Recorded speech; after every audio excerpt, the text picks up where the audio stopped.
Hello and welcome to the New Year edition of Graham Hughes' PUBCAST. With him, Graham Hughes. I'm Graham Hughes and this is Adam Lee. Hi, Happy New Year and all that jazz. Right, so Adam, we haven't done one of these since the election. Which is nearly a month. Can you believe that? Well, we've been busy. It's been Christmas. It has been Christmas and New Year. Did you have a good Christmas? Apart from the horror that is Britain At the moment. Yeah, it was fairly pleasant. Yeah, good to see my Graham family. got me a little present, but it's not. That looks like you just pulled that up my bum. I did. It's not actually the head of Jeremy Corbyn or Joe Swinson. Can I open it now? Okay, go on. Or Boris Johnson. I mean, come on, can we just be equal across the board here? Oh wow, cool! There you go. It's a crane grip for your phone. For my phone. For my car. When we're filming in the car, I don't have to hold the camera. Yeah. Perfect. All right. There you go. Happy Christmas. Thank you very much, Graham. You're welcome. I've not got you anything. Right, so since we last spoke, the results came in from the general election. Disaster. And funnily enough, it was pretty much what the polling data that Labour commissioned in last summer said. It said an 80-seat majority for the Tories. I've got to say that it's not often that we're wrong, but we were right again. So, I don't want to be right. with a great deal of humility, and with some humble attitude, Yeah. we were right. I'm really glad that Joe Swinson lost the seat. Oh, me Because too. otherwise otherwise I'll be moaning about her, whereas I feel like she's been punished now. She's been punished for her stupidity and her arrogance and her ego. I mean, this was basically, so how as we all know, let's just recap a little bit in case you haven't been following us. Boris Johnson kept holding out for a general election, and it kept getting voted for by the Conservative Party, but it didn't have the numbers to get it through The two-thirds majority. with the two-thirds majority under the Fixed Term Parliaments Act. So he, in some day in November, decided to go for it again, and again he, in effect, won, but technically he lost. And then the very next day, Joe Swinson and Ian Blackford of the SNP tabled a motion to say, let's have a general election. Now, Graham, you have a bit more time to study the fine dealings of our Parliament than what I do. Can you explain why they did that? Because the technical term for them is that they're morons. Right, okay. The technical parliamentary term. No, So actually, the whole I can year- see why Ian Blackford would do it because, Yes, because he knew that it would give him a mandate for an Conservative independent and the Scotland. Labour vote in Scotland would collapse. Labour have one seat now in Scotland? Oh, I thought it was 2, but we'll Google check that and we'll... I mean, they have been absolutely decimated, As and have also the Tories. up here in the north. We're in Durham at the moment. Actually, Durham City is still Labour, but north of here, it's Conservative for the first time in like 100 years. Rother Valley, which is the next constituency to me, which was, I can't remember the politician's name, I think it was Barron, Kevin Barron or Keith Barron or something like that, but I can't remember his Baron name. Greenback, But- Danger Mouse. That's a very good impression, actually. Anyway, so he lost his seat. Rother Valley has gone Conservative for the first time in its history.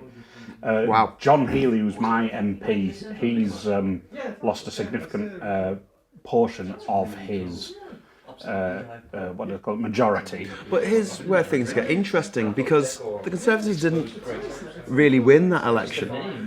And this is quite funny right. because So this is going to really annoy all the people who really love Corbyn and think he's the Messiah still. after Labour lost that election. The Tories didn't win it. the Tories only gained about 1% more votes than they normally get. Well, it wasn't when they got last time, 300,000. 300,000. Whereas Labour votes. lost 2.6 million votes. So what does that Hemorrhaged. tell you? What does that tell you? Well, So I think was it down to tells you Brexit? that when you say to people who have been a member of the Labour Party for 15 years, as I had, to F off and join the Tories, Oh yeah. if you say that enough, maybe some of them will. Yeah.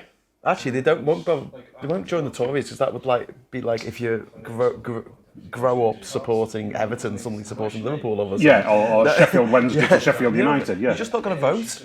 Yeah. And that's what a lot of Labour supporters did. They just didn't bother voting. You don't win elections by converting people magically who voted one way all their lives to vote something else. So you get your base out, and that's what Labour failed to do. Massively. Ever since Boris Johnson took leadership of the Tory party, he's been trying to get a general election. Jeremy Corbyn has been like, and people are going, stay, like you do with a dog that I don't think that anybody in my sixth form only got 2 E's at A level. I think they all got better than that. Like literally every single student. Who got 2 E's at sixth form? Jeremy Corbyn. Oh, okay. So I didn't. Even though his prep school was private. I didn't do sixth form. Yeah. So I didn't get any grades. Well, yeah. I'm sure that if you did, you would probably done better than 2 E's. Matt Damon. Anyway. But that's the thing. It's not what you know. Is it? So it isn't. But Corbyn eventually, so all of a sudden he got the election that he was convinced he would win. And Seamus Milne, who is the real leader of the Labour Party, was convinced that they would win. Another privately educated Brexit supporter, along with Farage and Johnson and Cummings. And demonic It's Cummings. not about private school. I get a lot of shit for this because people go, "Oh, you're always going on about private schools, Graham." I'm like, it's not about that. It's about the fact that their parents had enough money to send them to private school. They were born into wealth, and that opens up so many doors. It does, yeah. If you want to be an entrepreneur, right? Good luck being an entrepreneur if you grow up in a sinker state in Bootle. Yeah.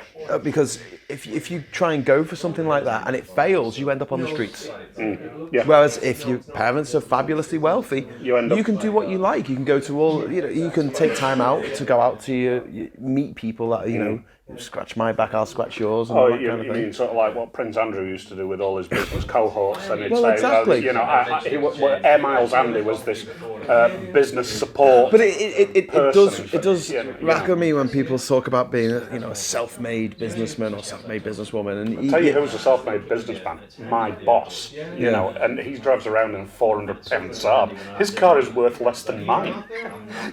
And he's employing like 50 people. And he works hard. I mean, I get emails from him at 3 o'clock in the morning. I check my emails when I drag my carcass out of my fart sack, and I end up, there's an email from Adam Potter. Oh, can you go to this other site tomorrow? Or this something? is after the 2017 election, Jeremy Corbyn famously said it was obvious who won that election.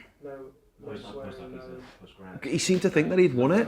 What? And a lot of his followers seem to think he won it as well, because their excuse when you criticise Corbyn is, but everyone said he'll do badly and he didn't do as badly as expected. Oh, so that's like coming second in the London Marathon. No, because second would be quite good. Second, 1,000th in the London Marathon, but you were expected to come 10,000th. Yeah, but if you come second in the London Marathon, you've still not won. Well, you're the first loser.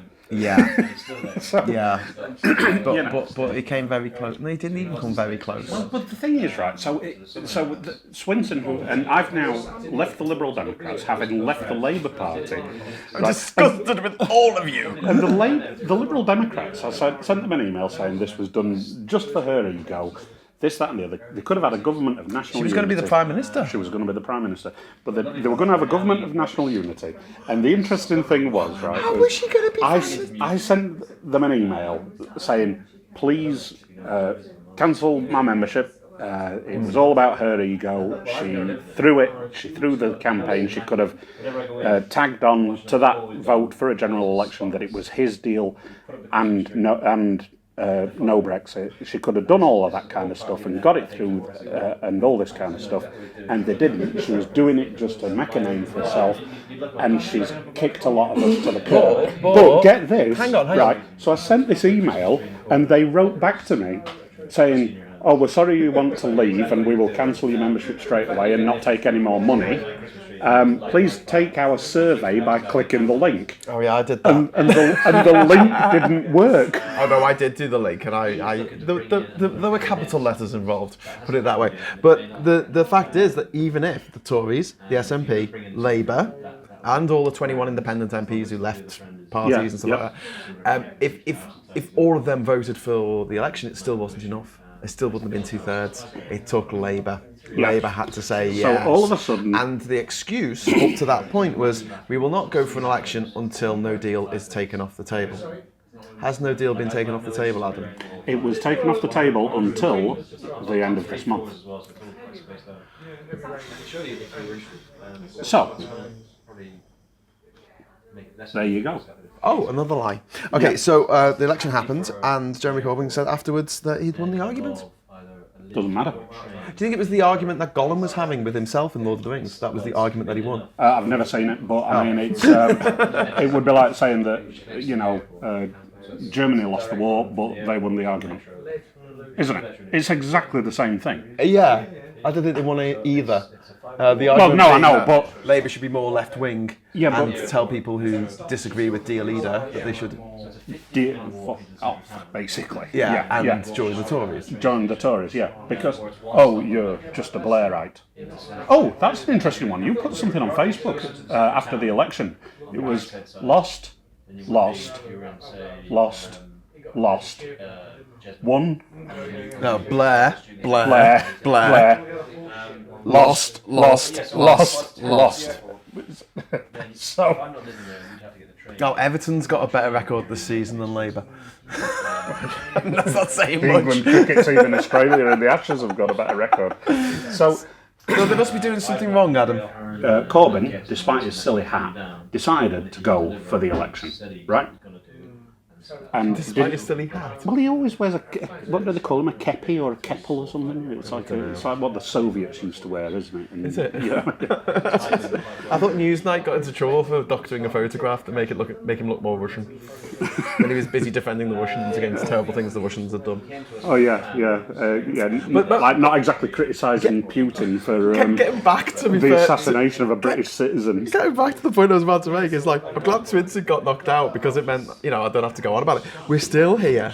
It is January 2020. It's the dawn of a new decade, and we're still talking about Corbyn because he won't stand down. Yeah, I mean, because what happened in Just stand down. what happened in 2010 when Clegg formed the coalition with Cameron? Gordon Brown stood down. He stood down as leader immediately. What happened in 2015 when Ed Miliband lost against Cameron? He stood down immediately.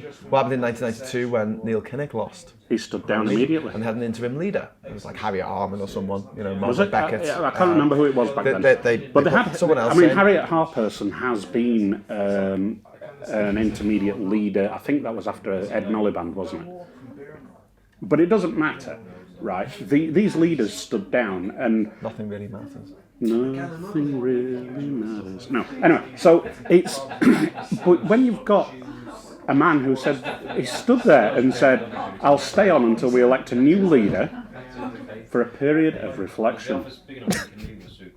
It's just Jeremy Corbyn looking into a mirror for 3 months, going In his shed, going, lovely beard and a nice hat. I'm actually the Messiah. Anyway, yeah. So he was this empty vessel that people could just put their hopes and dreams into. Yeah. And the people who pointed this out over and over and over again over the last few years were just summarily dismissed as being red-tie Tories or yellow-tie. Oh, you're a Tory? Yeah. Why don't you like this fabulously wealthy Londoner who is pretty nasty, actually? Any interview that I saw of him, he was very much like, let me finish. Yeah. And it reminded me of the bit of Lord of the Rings that you haven't seen, but where Bilbo reaches for the ring from Frodo, and for a second, just he flashes this demonic face, and he's like, give me it. And that's what he was like, especially I think I've towards seen the clip female. of that. It's very famous, isn't it? Yeah. It makes you jump. It really makes you jump. It's like this.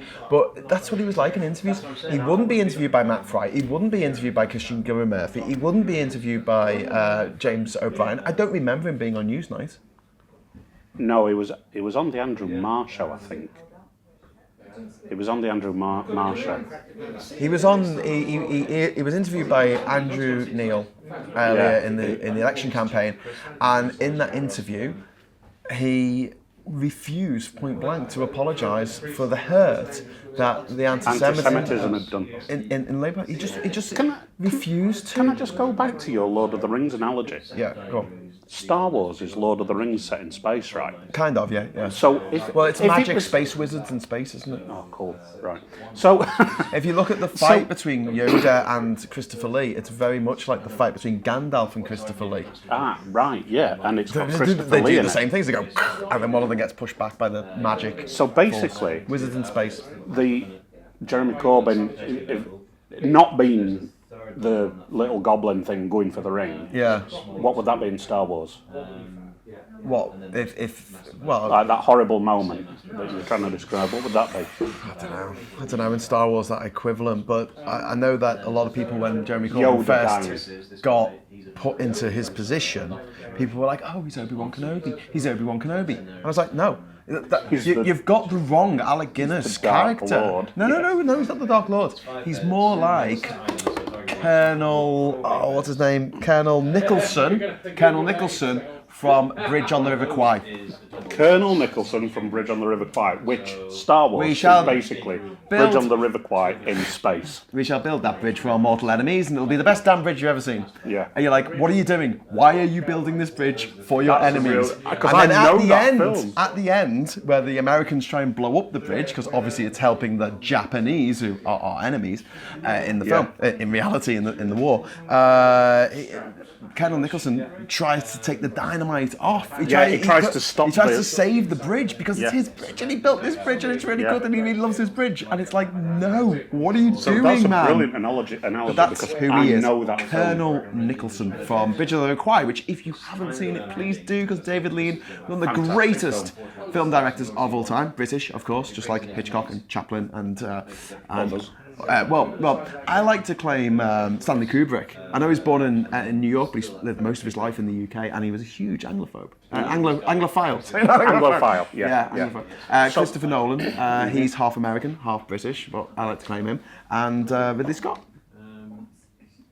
who directed Gladiator and Alien and Prometheus, but we're not going to talk about Prometheus. Anyway, come on. Prometheus is Star Wars back to I'm going to try and call this video "What Next?" because we can sort of rake over. Right, or do you want to rake over the coals? I want to rake over the coals okay, a bit more. Let's call it raking over the coals. Right. So basically, Jeremy Corbyn jumped at the chance then for the election, called it, lost it helplessly, which we all knew was going to happen. What a shock! What a shock! Yeah, I was shocked. I was shocked. Shocked, I say shocked. Well, that's the thing. The referendum result was actually a shock because people were so expecting. People were really complacent. They were just like, "Oh, of course we're going to stay in the EU. Why would we leave?" Yeah. And that was a shock result. Trump winning the election. I mean, after the referendum, I was like, he'd probably win. It could happen. But all of the stat sites, all of the poll sites, were saying Hillary Clinton, 90% chance of winning this. Again, shock result. The polls were right. Yes, absolutely right, and convincingly right. And then people came out, and then people said, "Did you vote Labour this time?" I said, "No, I did not." And they said, "Why didn't you vote Labour?" And 42% of them said Jeremy Corbyn. Yeah, and this was one of the things that I've seen people who campaign for Labour. They were saying it was all on the doorstep. It was Jeremy Corbyn. It wasn't Brexit. It was Jeremy Corbyn. No. So we are where we are. I would have said Jeremy Corbyn over Brexit, and I'm a pro-EU activist. I mean, I would still say Jeremy Corbyn, that actual person, put me off voting Labour or being a member of Labour. Well, yeah, because it was his ridiculous stance. I mean, the thing is that Think of a ridiculous stance. The thing is that people have.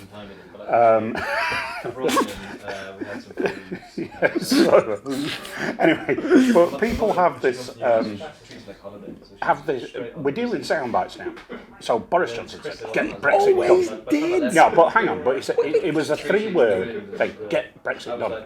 But to be or not to be, that is the question. Oh, bloody Shakespeare in your sound bites. But the thing is, as well, is that it was headline grabbing, and everything that Boris Johnson did and his campaign team did was headline grabbing, right? With Jeremy Corbyn, it was like watching a mist coming, wasn't it? It was like watching the fog come in, and it's a bit grey, and it's a bit. And it was negative. It was all negative. It was not what Labour was going to do. It was just Conservatives are bad. Conservatives bad. Conservatives bad. And if you vote Conservative, you're bad. Why would people... If you don't like Jeremy Corbyn, you're bad. Yeah. Yeah. You're a bad person. You should feel ashamed of yourself. Yeah. So, and this is a thing, this is the trick that the Labour lot and the Democrats in America and socialist leading parties all over the world just miss, is the right make people feel good about themselves. yeah. Even if they're horrible people, Yeah, even if they're the nasty little racists. Feel good factor. They make them feel, I feel good for being British, so I feel good for being American. You studied politics and history at university, right? So you know a bit about politics. Can you tell me what Labour Party's Brexit stance was during the election campaign? In 3 words. In 3 words? Oh, wow, okay. I was going to say it now. It was like 3 words. Because we all know what Boris Johnson was. Get Brexit done. Okay. Negotiate, deal, referendum. I'm going to say New Deal, don't I? Negotiate, new... Oh, I can't do it. Exactly. New Deal, referendum. And which side of the fence would they go on that? Oh, I don't know. We haven't decided yet. So you just got to elect us and trust we'll do the right thing. That's even worse than just politicians lying. It's like making up things in the manifesto. Just going. Did you see what? Do you know what our manifesto pledges on voter reform, on voting reform? We haven't decided. We'll be for or against leaving the EU in our own. I'll give my politicians a free vote. Yeah, I'll just think about it. I don't know. Well, I don't know. So vagueness doesn't Tell win me elections. what you want. Nastiness doesn't win elections. Telling your own people that have stood by your party for years, even through decades, through like Iraq, which was a nadir for Labour. It really was. I mean, it's taken a long time to recover from that. But all this Labour Party have done is slagged off the achievements of the old Labour Party that actually won. The thing is, Gordon Brown lost the election in 2010 despite the Iraq thing. Yeah, right. Sure. He lost it, but not by a massive margin. The reason he lost it was because the Lib Dems went into coalition with the Tories. Oh, well, yeah, but there's a thing in Labour that they're very, very tribal. And if you talk to the Lib Dems, they say, well, we talked to Labour and they told us to off and join the Tories. Yeah. So we did. And that was the worst thing that the Lib Dems could possibly do. Yeah. Because now they're just getting hung for it. Well, yeah, I mean, they've gone back down to 11 MPs. Is it 1 more or 1 less than they had in the last election? But it's actually 8 less than they had because they had 19 MPs because people joined from other parties. Yeah. Idiots. I know. And then some of those good people from the other parties, like Heidi Allen, said, "Oh, we're not standing again because politics has become too toxic." Yeah. And the thing is, and they were scared for their lives and for their lives of their families, which is understandable when you have a female MP stand up in the House of Commons and say, I am getting death threats, will you please dial down the rhetoric? And to which she was called a liar to her face by Boris Johnson. In effect, yeah, his exact words were, was it balderdash or something, or hogswash or something? It was. But this is the thing, the last 3.5 years, for everyone who's been fighting to remain in the EU, we have had one arm tied behind both arms tied behind our back. By one man, Jeremy Corbyn. Yeah, we had Jess Phillips, we had Keir Starmer, we had basically the front bench, Emily Thornberry, coming on these marches. Did you see what? Coming on, talking at these rallies. Did you see what Emily Thornberry said about Corbyn today? No. 10 out of 10 for character, none out of 10 for his election campaign. It's like, we've been really generous with the none out of 10, I think. Well, that's reflecting on what Rebecca Long Bailey said about. I'll give him 10 out of 10. Do you know, it's like Strictly Come Dancing. Like the other judges give like 0, and then there's one of them going 10. I love you. Yeah, marry me. Marry me. It's that over-attached girlfriend meme on the internet. Where she's like, no, I don't know that one. So right, we've got a new figure of contempt. No, that's a harsh word, isn't it? Ian Lavery. Why Ian Lavery? Didn't he? Who's the one who might be going in for the election campaign? For the leadership of the Labour Party? Yeah. and he did a thing today from the United Arab Emirates. He was in Abu Dhabi. Oh, he did an interview saying, "Yes, I'll throw my hat into the ring." Was that Ian Lavery? I don't know. No, he's one of the continuity Corbynites. Oh. I'll tell you what.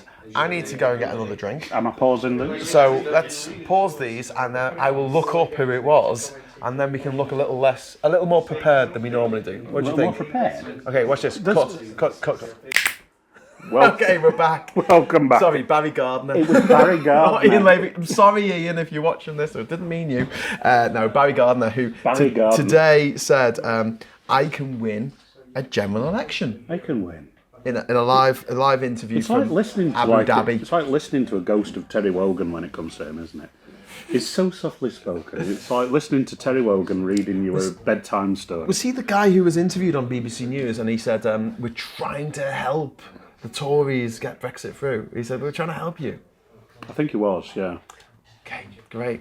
So he's the other continuity Corbyn candidate who has been brought in because Rebecca Long-Daly is looking as weak as she actually is. But again, he's like another soft-voiced, mealy-mouthed sort of male version of her. I mean, that's the problem. I mean, when you've got someone, and I remember watching Top Gear when it first arrived in Australia, and they had Boris Johnson on a couple of times, and he was Mayor of London, and I thought, this guy's, he's full of character, and he's quite funny, and he was quite entertaining. That's the tragic thing, isn't it? You'd probably rather go for a beer with Boris Johnson than you would with Jeremy Corbyn or Joe Swinson, to be honest. I always thought about David Cameron. He's the kind of bloke who I could always thought about it. I could always go for a beer with him and Really? talk about the rugby and talk about. I think I hated him even more than. Even more than Corbyn. You'd be drinking your beer through gritted teeth, right? No, I thought I could talk about the rugby with him or something, and Boris Johnson I could talk about. You could talk about far. It's really noisy, mate. Troublies and he's like Father Jack, isn't he? Spaffing money up the wall. Father Jack from Father Ted has now become our Prime Minister. He's just sitting there going, drink. Been on holiday for the last 2 weeks. Just on his private island in the Caribbean. I'll with his lady friend. Yeah, I've got to say, cards on the table. I do have a private island in the Caribbean, but it's not quite the same. You're not paying £40,000 a night for it. I wish I was getting Boris Johnson to pay £40,000 a night for it. Was it £40,000 a night or £40,000 a week?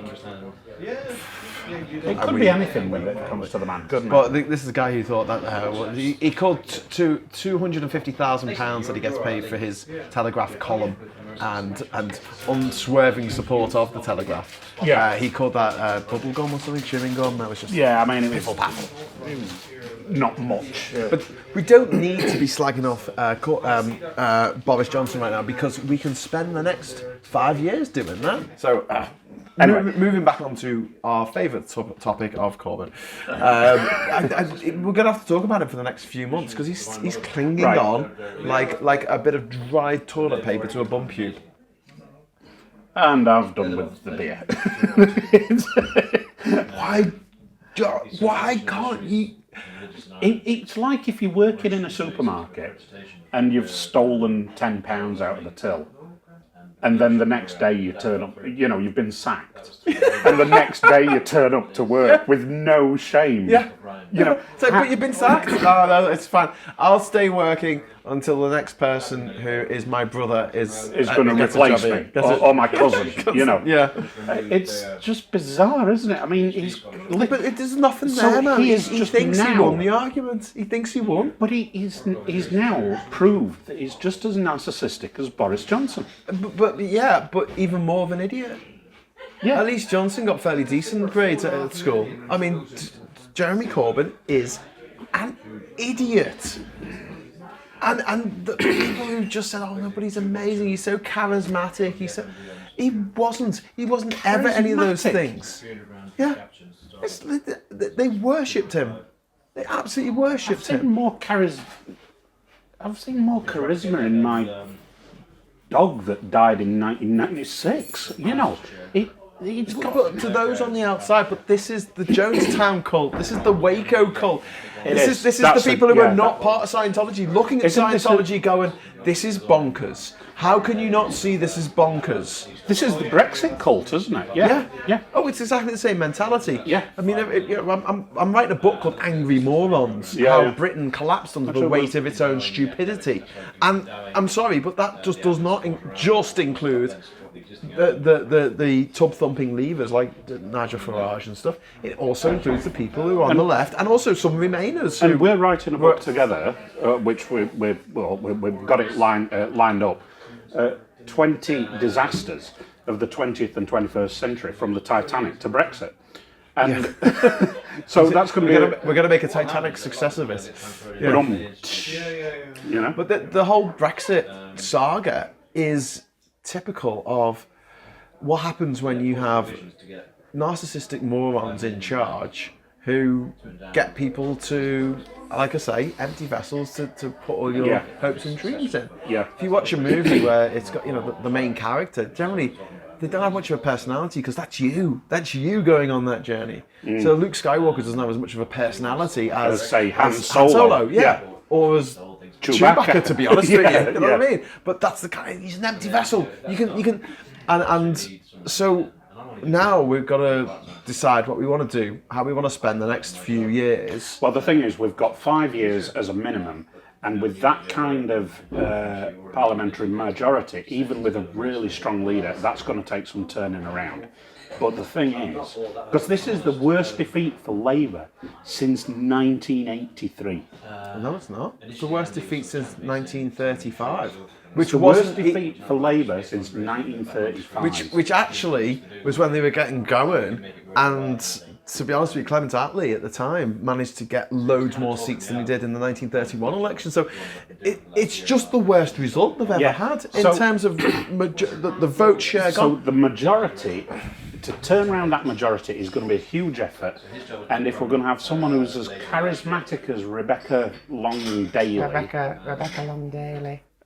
or vote for me, or Gardner, right? We're going to have 10 years of the Tories, easily. 10 years of Boris Johnson. That will put me at 39 years old. Wow. You whippersnapper. This is the thing, though. Like we're entering this new decade. No one's got much hope. No. Our emissions are going up year on year. Still, my adopted country is burning. Australia is on fire, and the Australian government are famously climate change deniers. Scott Morrison. So in Australia, the Conservative Party, called the Liberal Party, no one knows why, they just are, and they back-heeled the carbon tax in about 2014. And then in 2018, they actually subsumed the Department for the Department for the Environment into the Department for Agriculture. So the only thing you have to care about when it comes to the environment is how it affects agriculture, I guess. Yeah. Meanwhile, their country is the canary in the coal mine because it is it's so easy for it to be screwed over by the elements. Britain's not really going to burn in the same way. But the thing is, we've got the water that Australia so desperately needs after the drive I've had up here today, and I'm staying in a hotel, so don't worry about the beer. But the thing is, right, is that people... You're drinking alcohol-free beer? Oh, you don't want people to know you're drinking alcohol-free beer? No. Oh. I've been a man. Anyway, but the thing is that people... it's beer and Moretti. No, it's not. You pull it out of a bottle. Heineken. Beer and Moretti. Grab that bottle. No, someone else left it there. The thing is that even if, like you say, even if they carried on doing them, it is so bad now. And you say there's been this drought for 3 years. It's been a lot longer than that because I've been back in this country for 5 years. And I remember watching documentaries about the drought in Australia where farmers were literally going out and shooting their cattle because they were... droughts are localised. I'm not saying it's like the entire continent, but I mean, I remember in the mid-2000s, the mid-noughties, when Lake Wendouree in Ballarat, it completely dried up. Dried up. So, but this has been getting more and more extreme, and it's been happening more frequently.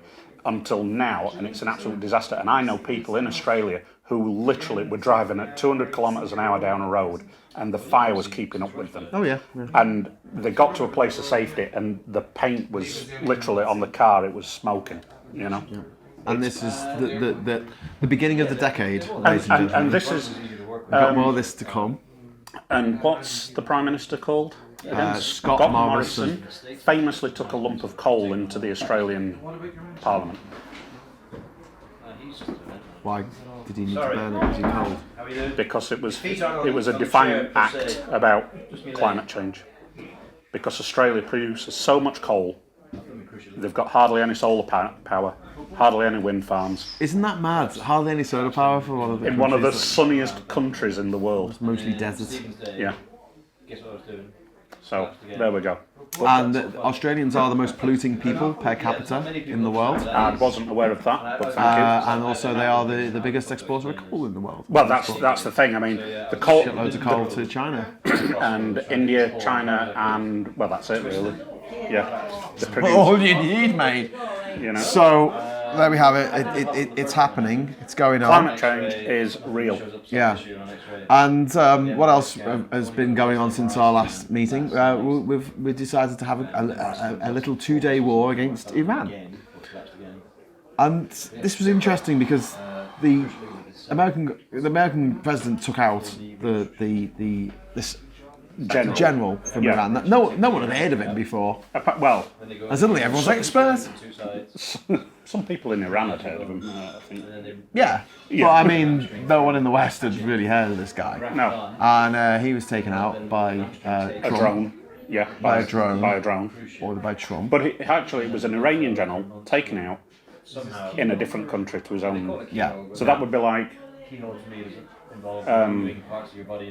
someone taking out a British citizen in France. Or someone taking out a Russian citizen in Britain. Yeah. Or attempting to. Well, with Alexander Litvinenko, he was actually taken out. Yeah, well, yes, he was. Yes. Yeah. And also the Salisbury poisoning. Yeah. Which is still... But what was interesting is, after that, there was Prime Minister's questions this week. And we had Jeremy Corbyn, the lame duck leader of Labour, who is on his way out, circling the drain, very, very slowly. He's like the turd that just won't flush. Do you remember on election night when I was singing Barnacle Man to the tune of Particle Man by They Might Be Giants? Barnacle Man, Barnacle Man. He stood up and he said, quite rightly, this might be a bit illegal, what's happened here. And Boris Johnson stood up and said, well, first of all, I want you to condemn the crimes that this man committed before he was killed extrajudiciously. And secondly, didn't you get £20,000 off Press TV to appear on the Iranian state television? And he went, well, that's not the point, and sat down. And it was really embarrassing to watch. And I was just like, why couldn't just somebody else be the interim leader just for the next few months so that the leader of Labour isn't getting owned all the time by Boris Bloody Johnson? I mean, you know, You're pointing and laughing. That's literally, they are, weren't they? I mean, how he, you know, because Boris was declared leader early hours, sort of Friday morning, Friday the 13th, and talk about Black Friday. And then they went to Parliament on the following Tuesday, I think, didn't they? And all of a sudden, you know, he had literally the guts to walk in as leader of Her Majesty's opposition.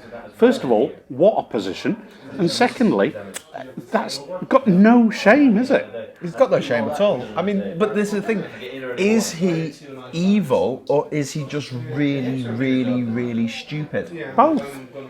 Wow. Because if he wasn't evil, he'd have nipped the anti-Semitism thing in the bud months, even years ago. But Emily Thornberry said he was too upset by people saying he was anti-Semitic to do anything about the anti-Semitism.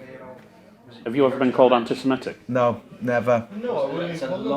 What would you do if someone said, So your friend over there, he's anti-Semitic. You'd go and have a word with him, I wouldn't would you? be absolutely. Well, first of all, I'd be devastated that anyone Yes. would think that of me.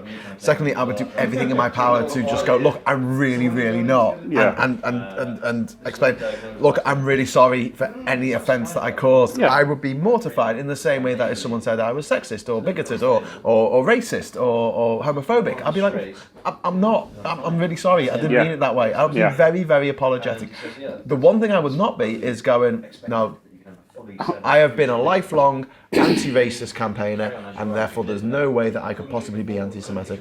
Just like Mel Gibson, who famously starred in Lethal Weapon 2, which was very much anti-apartheid, with Danny Glover, who was black. Yeah. And then he, a couple of years later, he strolls out of his car, drunk off his head, and he declares that Jews started all the wars in the world. Now, he obviously didn't really do that, because if he had done that, he couldn't have done that, because he did anti-apartheid An stuff in the anti-apartheid 80s. thing, yeah. See, in the 80s, did that. So in the noughties, when he got pulled over for drink driving, and he started going on about Jews running the world, you see, he couldn't have done that. There's you know, when Gandhi was in South Africa, and that's when he started his campaign for better rights for Hindus in South Africa. Right. Not black people in South Africa. No. He was quite mean about them. Yeah. But that's But a he was- controversial thing to say, because Gandhi's this... But he was massively, you know, for the people of India. Yeah. He was anti-Indian racist, but he was Yeah. not so much of an anti-black racist. But you can have black people who are racist as well, like people like Idi Amin, Yes. who famously threw out all the Indians out of Uganda. Yeah. Priti Patel's parents were some of these Indians. Were they? Yeah. Were they Ugandan Indians? Yeah, and they were. wow. They came to the UK, and she wants to pull up the ladder from other migrants who want to come here and make a life for themselves. So we've had a couple of days of Parliament this week, and so far our Parliament has got rid of Erasmus, which is going to massively screw university towns like this in Durham. There's a load of money gone, bye, along with the £1 trillion of assets that we've already lost, and the fact that we're going to be the least competitive advanced economy in the world, which I keep going on about, but no one seems to care. And also, Yeah, they've but we're said getting that blue passports. they've also said they're going to not reunite child refugees with their parents, which is nice. That's a bit of a Trump-esque thing, isn't it? Yep. And most horrifically of all, if you are an EU national who's lived here for years and you apply for settled status and you don't get it, they've taken away your right to appeal. Oh yeah, and they won that by, what's the phrase I'm looking for? A massive majority. A massive majority was given them by Jeremy Corbyn. Yeah, and Joe Swinson. Yeah. So, what do you think is going to happen with Scotland? Scotland's going to leave. But When?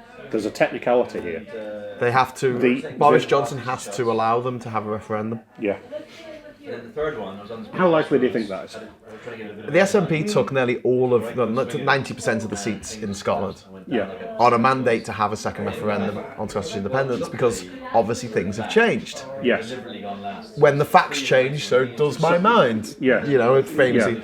And Boris Johnson stood up and he said, "Oh, well, you know, you were given the once-in-a-lifetime opportunity in 2014 to vote to leave." And Well, we were given a once-in-a-lifetime opportunity to vote in 2016, wasn't it? But and, the and amount of people I know Scotland have voted, changed their mind. but Scotland voted to remain. Yeah.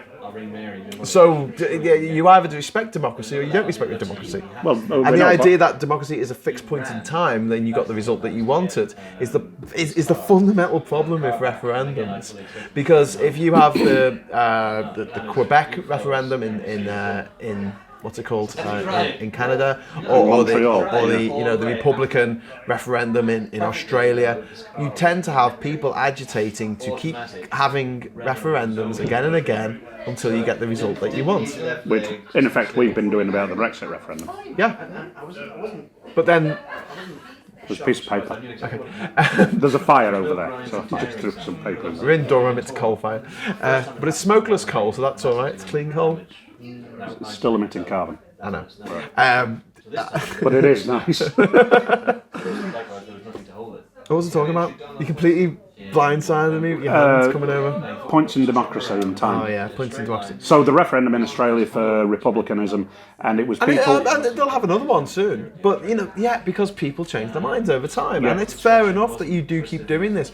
My problem with referendums is once the people who want that thing get it. So once Australia's Republicans get rid of the monarch, get rid of the Queen, they will stop and say, that's it, we have no more referendums ever. And I wouldn't mind, even as a Remainer, I wouldn't mind having another referendum whether we should leave the EU again in a few years' time.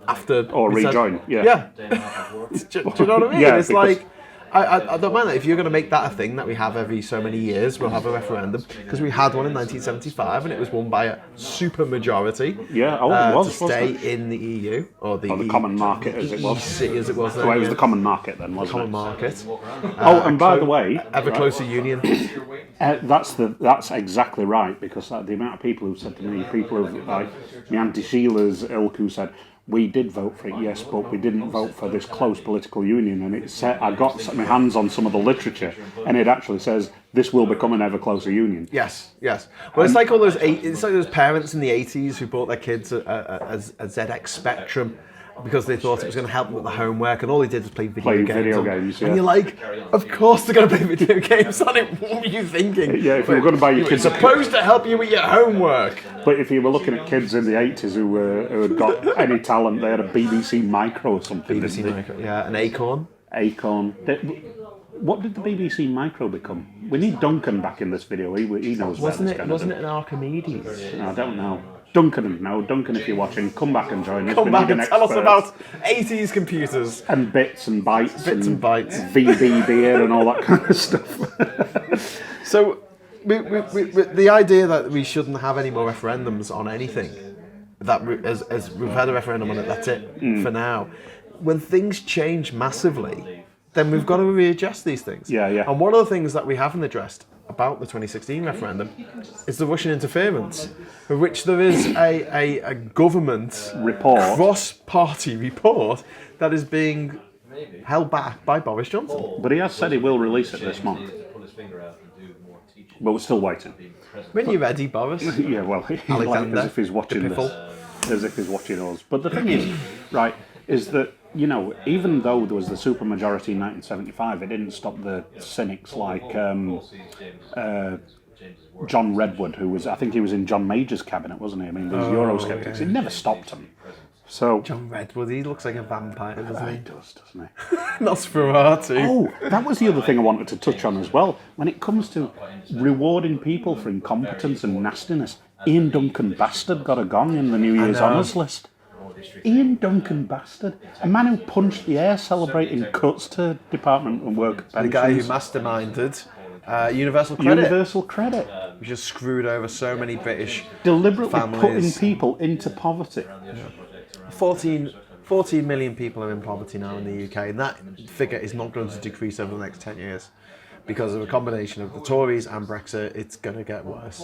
Yeah. And this is what we've got to brace ourselves for. We've got to, this is, job losses and the pound going weaker and things like that. Apparently the unemployment figures are 3 million out.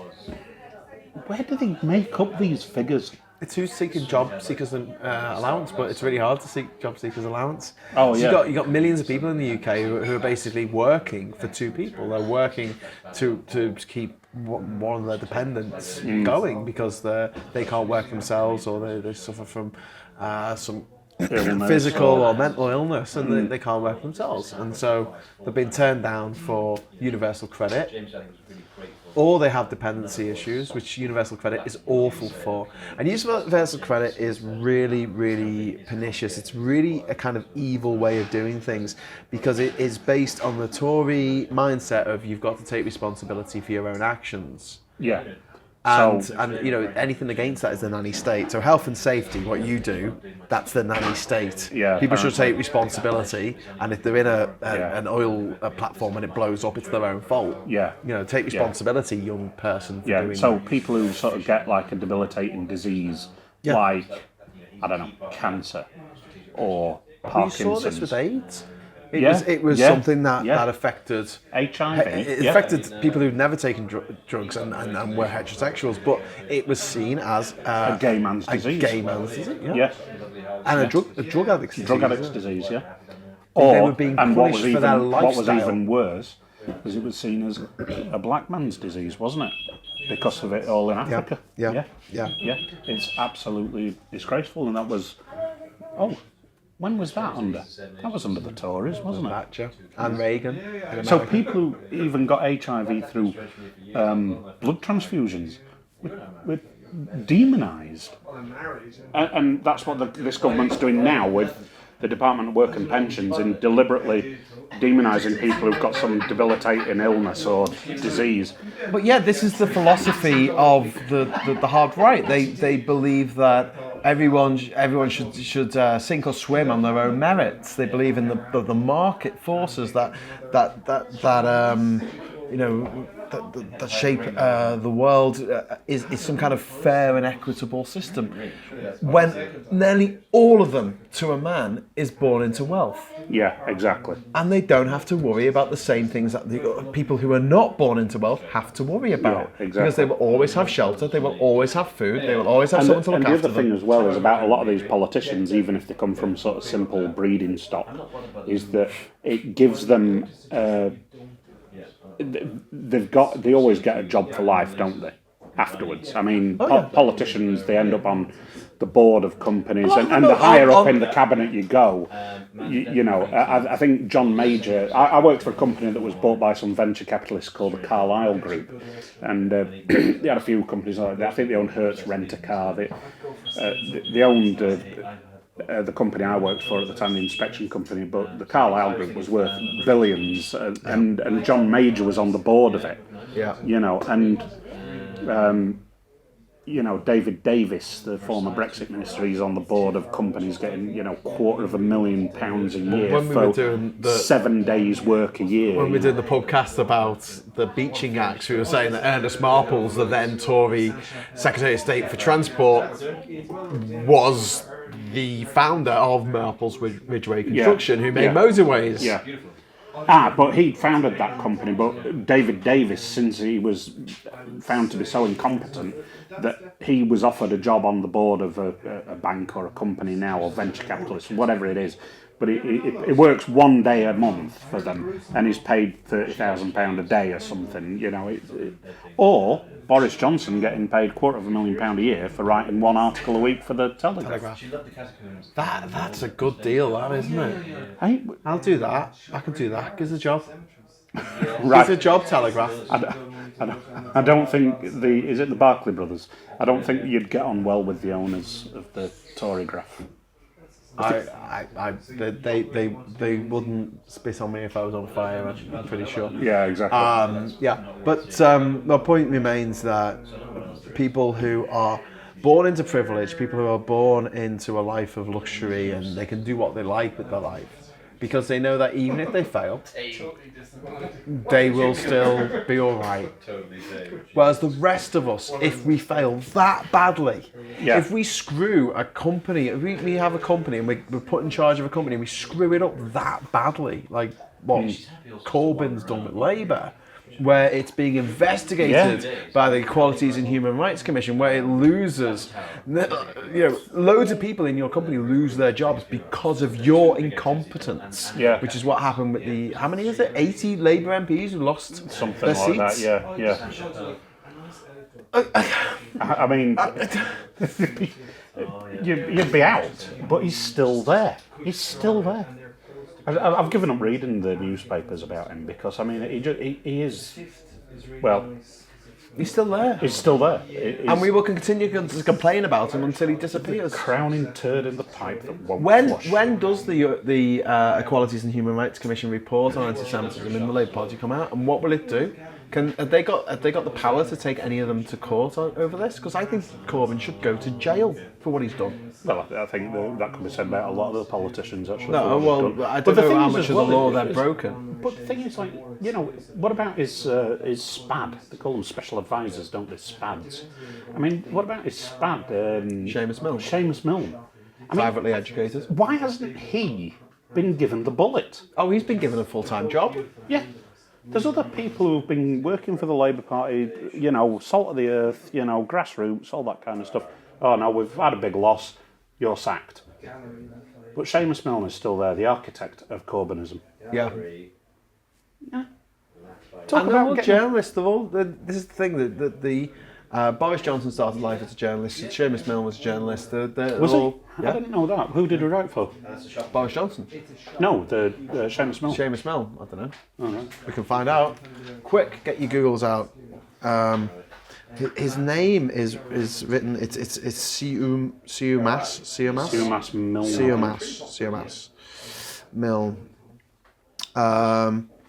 British journalist. Oh, he's 62 years old, so he's in touch with the youth of today. Guardian. Oh, right, so he wrote for The Guardian in 1984. And The Independent. No, someone according to someone writing. All right. On the far left of the Labour Party. The youngest son of the Director General of the BBC. Oh yeah, and simple folk. He attended the Winchester College, where he stood in a mock election of 1974 as the Maoist Party candidate. Maoist Party. Yes, and he read philosophy, politics, and economics at Balliol College, Oxford, as they all did. The Maoist Party. That says a lot. That says a lot. I didn't even know that. You know, that So says this is a the lot. guy in charge of the left at the moment. So, Chairman Mao. Yeah. So he was a bit communistic, I think.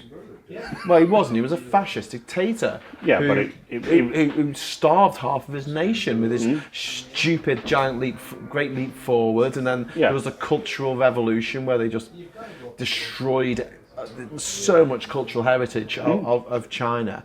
And, but all in the name of communism. And then he blamed his wife and some other people, the Gang of Four, and basically had them executed. And actually, no, that was after he died. So it was other people. They said, no, it wasn't Mao who did that. Mao was an evil piece of... Oh, well, a bit like Stalin and... Yes. Yeah. And... well, this is the thing. Politics is like... From Cambodia? Politics, Pol Pot. He was another, wasn't he? Politics is like Pac-Man, okay? You get all the way to the left, and then you appear on the right.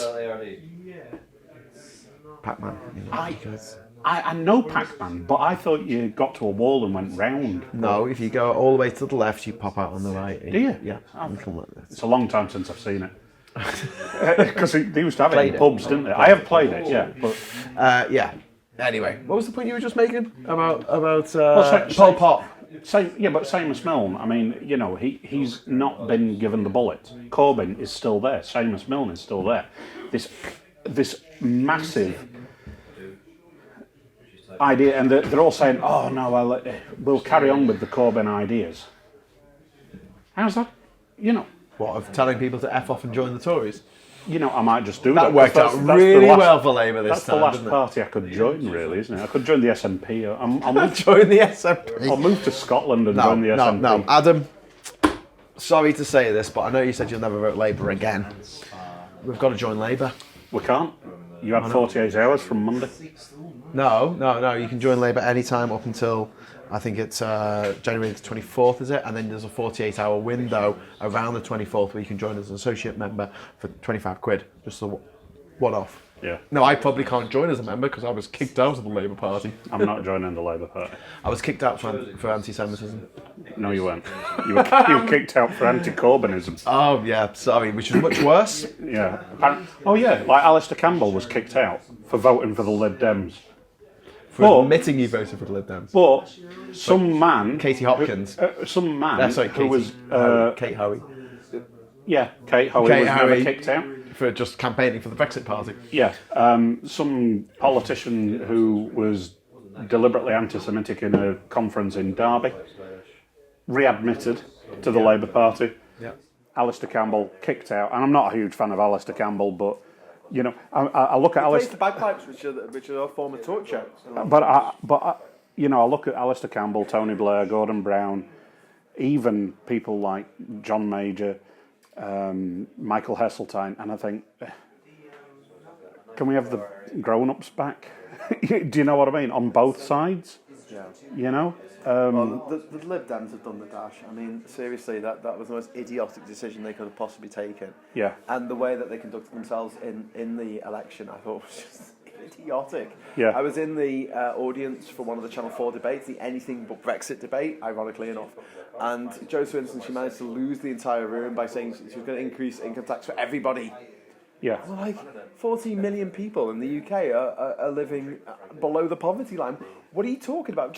You're not going to win. You're not going to win outright. Just say, I'm going to, if we win outright, we're going to tax the hell out of the rich. We're going to tax the hell out of the corporations, these American Who wouldn't vote for that? Starbucks in 2014 only paid, Facebook. 2014 only paid about £4,000 to corporation tax in this country. It's unbelievable, just, isn't it? Just say that. Just go, so we'll make them pay their fair share of tax. Everyone will go, oh yeah, brilliant. Facebook, yeah. Wave the flag.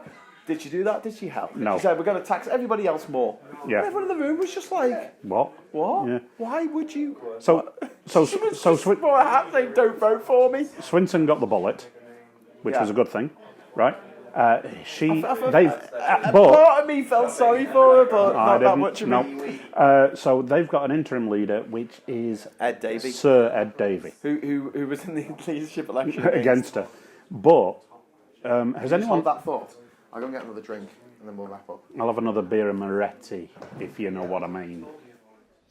So we were talking about Ed Davey. He is interim leader of the Liberal Democrats. At the ball. At the moment, because Jo Swinson did the thing that she had to do, having lost so comprehensively, and leave the leadership role. And that's also because she lost her seat as well. She also lost the seat, didn't she? And you have to be an MP, you have to be a Liberal MP to be leader. Yeah. Which is a bit mad, because you don't have to be a leader or an MP for the SNP.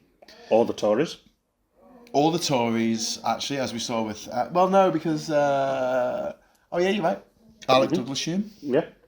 In 1963, he was the Conservative Prime Minister, and he was a member of the House of Lords. Oh, and that's something that we've seen in the last few weeks. Oh, yes. Was people who had lost their seats, like Zach Goldsmith. Or resigned. And Nicky Morgan. She resigned. Who looks like... she looks like a papier-mâché alien from...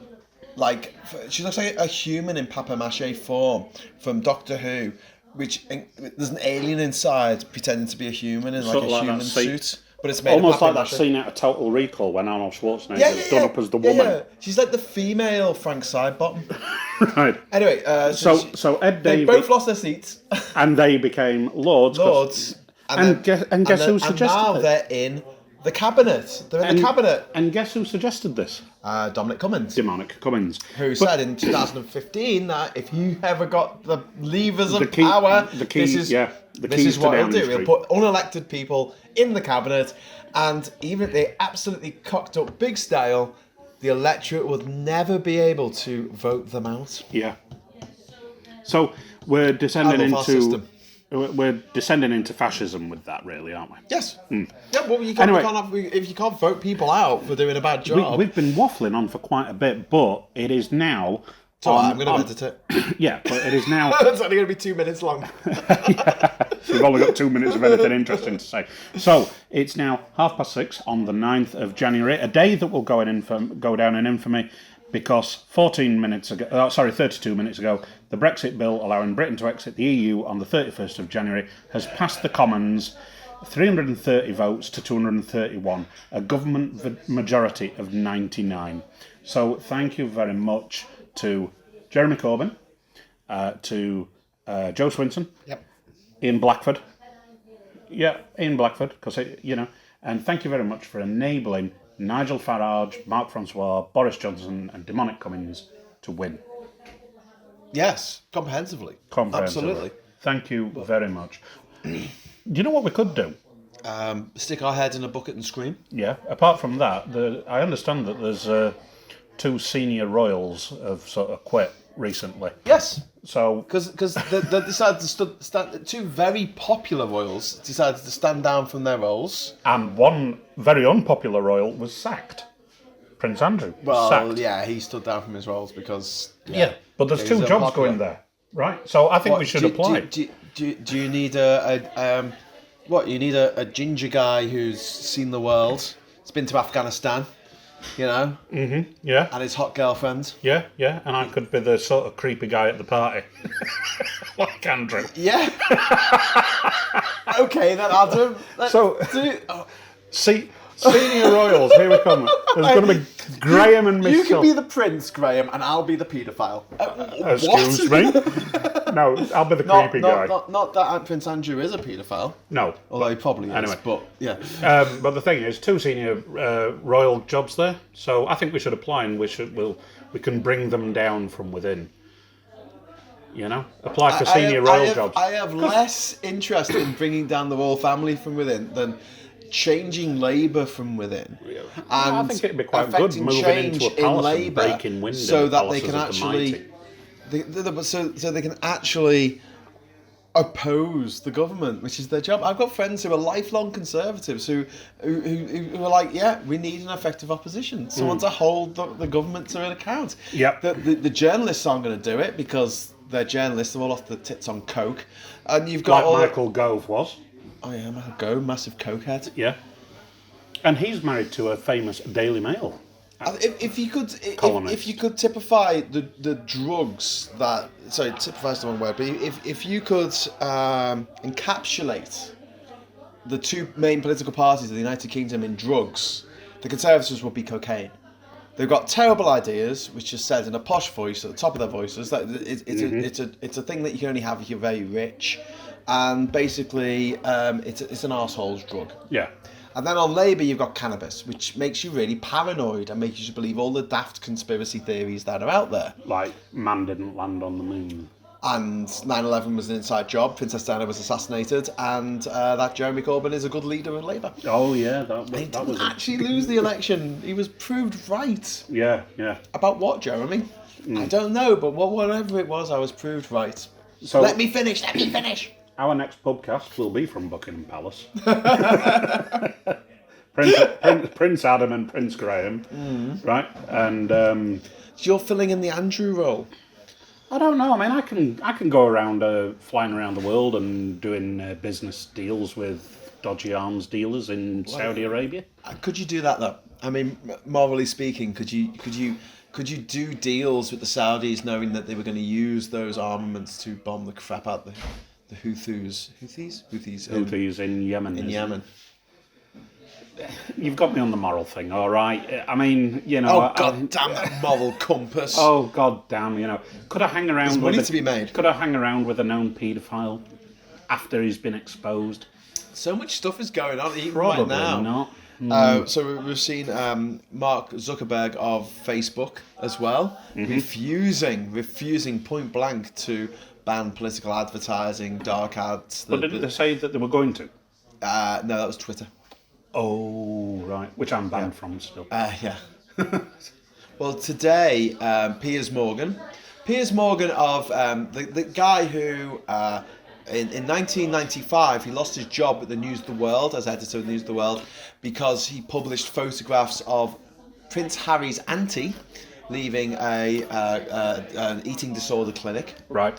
In 1997, he was part of the Fleet Street elite who would regularly pay the international paparazzi lots of money to get blurry photos of Princess Diana in bikinis and whatever, you know, on yachts and things, and therefore contributed more directly than a lot of people to the death of Prince Harry's mum. Yeah.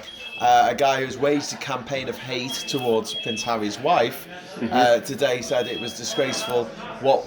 This is not fair on his grandmother. I'm like, well, it was his aunt was fair game, his mother was fair game, his wife is fair game, Piers. But Piers Morgan, who famously got some of his reporters to tap into a murdered schoolgirl's mobile phone, giving the police the impression she was still alive and taking the messages. Piers Morgan, who actually published fake photographs of British soldiers torturing Iraqi prisoners and pissing on them. And then he said when he was collared on this, he refused to apologise because he said, I'm sure these things go on. Piers Morgan, who famously gave the regiment and the base that Prince Harry was serving in Afghanistan, thus making him and his comrades in arms targets, because even though they pulled Harry straight out, you know, the Taliban weren't to know, so they think, well, we'll have a go at them. Piers Morgan, who famously has a face that would give a goldfish diarrhea. Piers Morgan basically had a huge go at Harry and Meghan's days. Yeah. Like, he wrote an article for the Daily Mail, it would be the Daily Mail, Yeah. going on about how evil they were for, you know, the last 2 years of shit that's been heaped on them by the tabloid press. Like the Daily Mail. How dare they? How very dare they? They should sit there and take it. So we can one day burn them in a big wicker man, and that will make the harvests come. Yeah. And I mean, just how low do you have to be? How low in humanity? I mean, you know, we should do a PUBCAST where we've got an arc filled with people who we really despise, and like, you know, who are you going to throw over the side first? Is it Piers Morgan? An arc on a trajectory to the sun. Yeah, you know, it's like, you know, but or who would you fire at the sun first? You know, Piers Morgan or Boris Johnson? You know, or Jeremy Corbyn? You know, but you know, I mean, just awful man, Piers Morgan, isn't he? You know, he's the worst. He is a face of Britain around the world. He had a show in America. Yeah, he so took people, over from Larry King. People look at him and go, "Oh, well, that's what British Well, people actually, sound like." to be fair, the Americans did see through him, and a lot of them called him a half-wit, but that's because he was criticising them for having guns. Quite rightly. Quite right. Well, a stop clock is right twice a day. Exactly. So don't try and take the Americans' guns away from them. They go a bit potty. Yeah. A bit like Australians when you say that climate change is real, or British people when you say that dog's dangerous, keep us away from children. Britain. Or Brexit's a good idea. Brexit's going to be great. It's going to be great, man. Independence. Right, so We've got things to do. So we are still pro-European. We haven't just thrown in the towel just because Jeremy Corbyn let us all down, which we knew he was going to do anyway. The campaign to rejoin the EU is going to take years. It'll probably take a good decade. But if you thought you'd seen The Last of Us, you haven't. No, we're going to stay here. And annoy the hell out of some of you. Then that makes it even better Even for us. better. But if you do still like us, please put some nice comments in. Yes. Both of our nice viewers can support us. That would be good.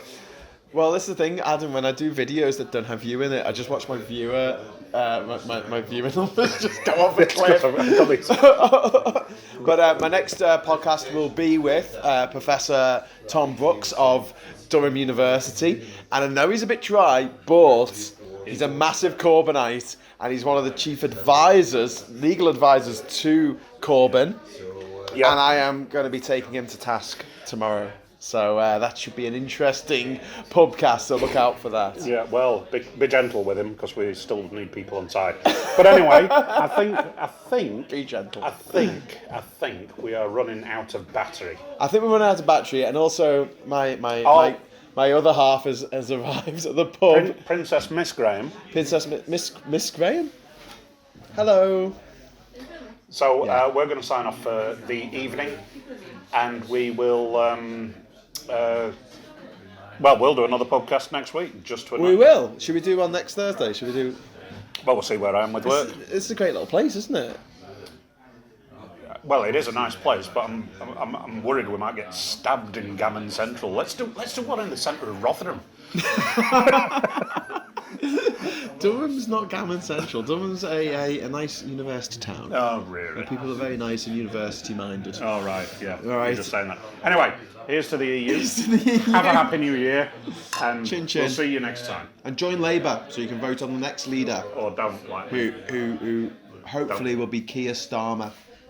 Don't listen to him. Just join. Nobody join ever as an listens to associate me. member. Just join Labour. There's a link below. Join Labour.